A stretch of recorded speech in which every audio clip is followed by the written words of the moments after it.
Hello everyone, welcome back to NGN. I'm Julian and I'm here with Kevin Grace of Halo Wars 2. So, big news for Halo Wars 2 is that it's going to be finally on PC. We're coming out simultaneous launch on Windows and Xbox One, February of next year. And yeah, folks on the show floor are playing PC builds right now. So, for those of you who don't know, Halo Wars is a real-time strategy game, right? And Halo Wars 2, you guys were talking a little bit about how it's going to be a bit more friendly towards new players who might not be into the real-time strategy genre. How do you guys pull that off? Yeah, the first Halo Wars game that was only out on Xbox, they did a great job of translating RTS, a very sometimes complicated type of a game, to a controller. You've got a lot fewer buttons here, and that forced them to find some clever ways to simplify both controlling the game and playing the game itself. So Halo Wars was a great game, best-selling console RTS of all time. So we're really bringing forward a lot of the tradition from that game and a lot of the things that they did great in that. And then finding that simplification helps Halo Wars 2 be a really accessible game, a way that people who haven't played a lot of RTS games before are finding it easy to jump in, both on console and on Windows. And then, of course, we're adding a bunch of new fun stuff as well for the players who really want to dig in, find the deeper strategy, find the more specific, more precise controls, and obviously adding mouse and keyboard support to that is a big change from what you've had with the controller before. If you're an old RTS fan, like this is gonna fit like a glove, right? Yep, you'll feel right at home. We've done a lot of work. We're really excited to be working with Creative Assembly, is the developer who's making the game, and they have literally 20 years of experience in making PC RTS games. They're one of the best, if not the best, RTS developer going right now.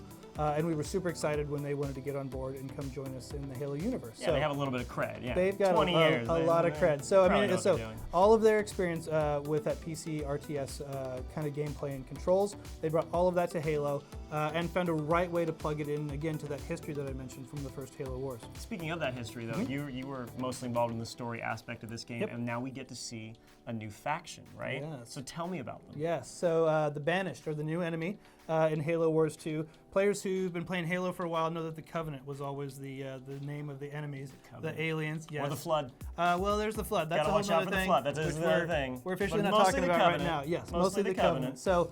Anyway, so we beat the Covenant. Yay, good for us. Good job. Yeah, good job. Way to go, humanity. High fives. Nice. Let's take that, aliens. Good table five. So Halo 2, 3, 4, we dealt with the Covenant, and now the Halo universe is in a bit of a chaotic state.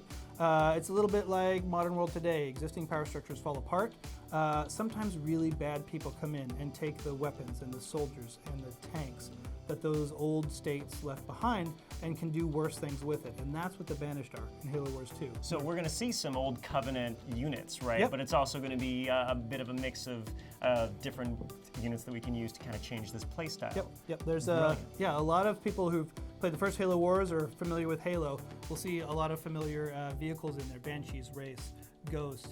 But now they're under the Banished, and the Banished are led by a brute named Atriox, and so he's given a very brute-specific redesign to a lot of those things. So it's fun because they'll feel familiar, you'll know what those vehicles and weapons do, but you've never seen them like this before, and you've never fought with them like this before, and they've never had these kinds of abilities, and it really gives a brand new look at all of those weapons and all of those tools that you can use to build your army.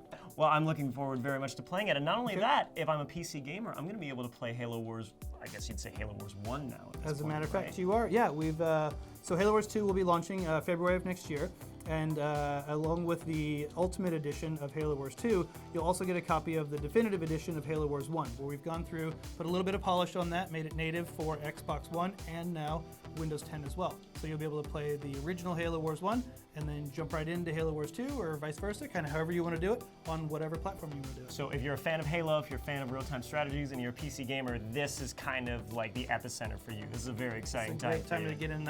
I should let you do the summaries. Okay, yeah, well, I think that was it. That was just it. Well, brilliant. Thank you so much for coming in. I'm looking forward to trying it out. Thanks a lot. Thanks for watching, guys. Okay.